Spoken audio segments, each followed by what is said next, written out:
In this guide, I'm going to show you how to update Android Auto on Android phone. This is Aiden from JustBoz, and before we get into this guide, make sure to like the video and subscribe to the channel with all notifications on. It really does help with the channel, and it lets us know that you want more content like this, so we greatly appreciate it. If at any point throughout this guide you did have any questions, just ask them down in the comment section below, and we can help you out further. I'm going to be doing my best to reply to every single comment down there. Begin by opening up the Google Play Store, and you need to tap that search bar down in the very bottom, and then tap the search bar again up the top and just search up Android and then type in Auto right after.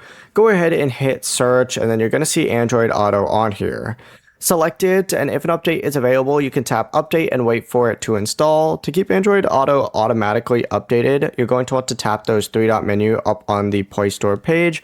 You're going to see enable auto update. Make sure this is turned on, and you should also check for phone software updates as well by backing out, opening up your settings, and then you can scroll down and tap software update and download and install one as well. As long as you have both of those updates complete, Android Auto, oh my gosh, I just had a weird little voice crack right there, but Android Auto is going to have the latest features and fixes. Before you do leave, make sure to like the video and subscribe to the channel with all notifications on. It really does help with the channel, and it lets us know that you want more content like this. We'd greatly appreciate it, and if at any point throughout this guide you did have any questions, just ask them down in the comment section below, and we can help you out further. I'm going to be doing my best to reply to every single comment down there. Peace.